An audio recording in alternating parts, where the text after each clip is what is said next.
नमस्कार, जय हिंद। फ्रेंड्स, आज का टॉपिक विकसित भारत लक्ष्य 2047, जो भारत सरकार का विकसित भारत का सपना है। तो आज हम इस टॉपिक पे चर्चा करेंगे, विकसित भारत लक्ष्य 2047।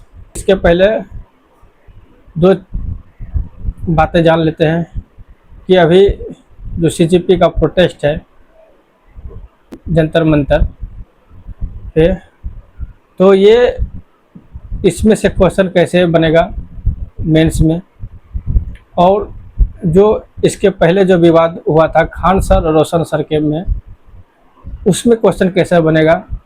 अगर आप नए स्टूडेंट्स हैं तो क्वेश्चन हम अगले क्लास में हम बताएंगे। अगर पुराने स्टूडेंट्स हैं तो क्वेश्चन निकालिए और क्वेश्चन उसको जो सॉल्व करिए, क्योंकि ये ट्रेंडिंग में है तो इससे क्वेश्चन आने की संभावना है। इससे पहले अग्निवीर का भी प्रोटेस्ट हुआ था, बहुत विवाद हुआ था, ये क्वेश्चन मेंस में पूछा जा चुका है।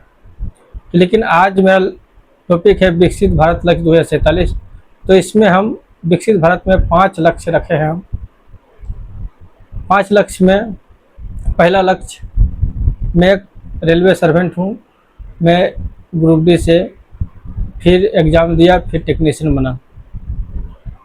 तो पहले तो रेलवे रखा मैं, दूसरा सड़क, तीसरा निजीकरण यानी प्राइवेटाइजेशन, चौथा रोजगार, और पांचवा जनसंख्या नियंत्रण। और बहुत सारे हैं जो विकसित भारत के लक्ष्य की ओर ले जा सकता है। इनमें से इंफ्रास्ट्रक्चर, नई नई कंपनियां, डिजिटलीकरण, लेकिन हम मुख्यतः 5 लक्ष्य के बारे में बात करेंगे। तो पहला रेलवे, ये विकसित भारत में कैसे सब पूरा करेगा। तो सरकार जो है रेलवे को पटरी को चौड़ीकरण कर रही है। जिधर जहाँ लाइन नहीं है, एक लाइन है वहाँ 2 लाइन, जहाँ 2 लाइन है वहाँ 3 लाइन, जितना हो सकता है सरकार अपने हिसाब से कर रही है।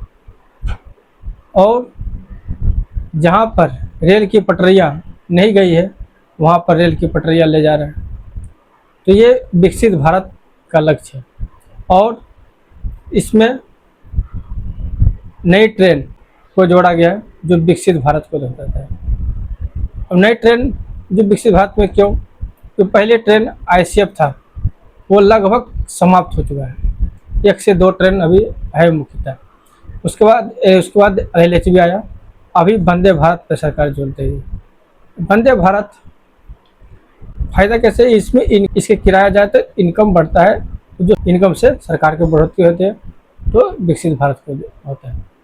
दूसरा सड़क,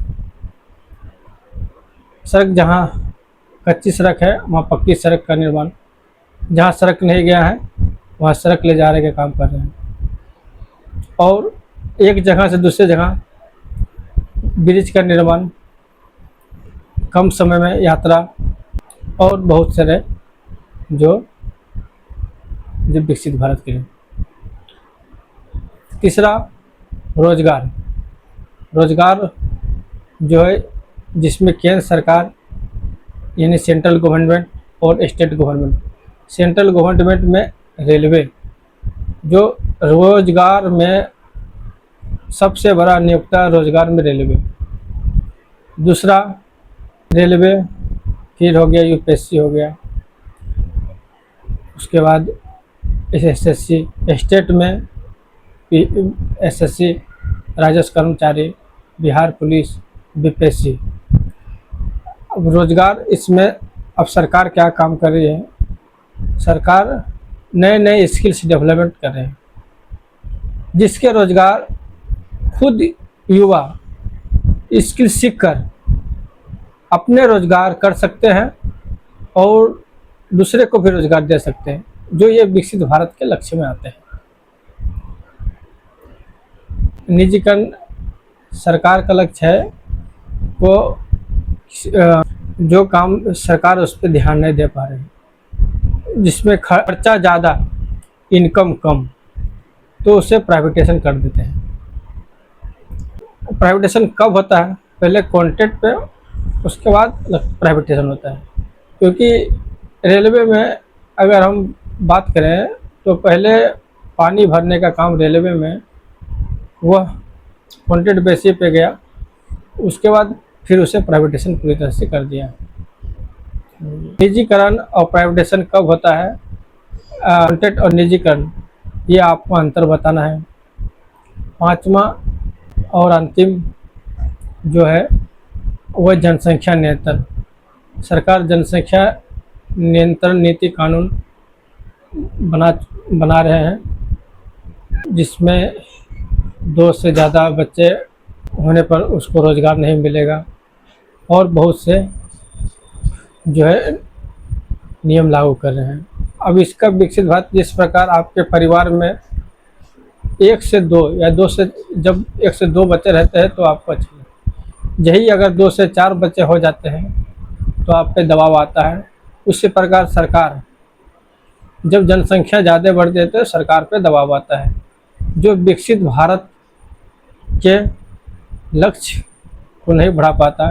इसलिए सरकार जनसंख्या नीति लागू कर रहे हैं। तो आज का टॉपिक कैसा लगा? हमने अपने पूरी कोशिश की समझाने का। अगर आपको अच्छा लगा है तो सब्सक्राइब कर दें।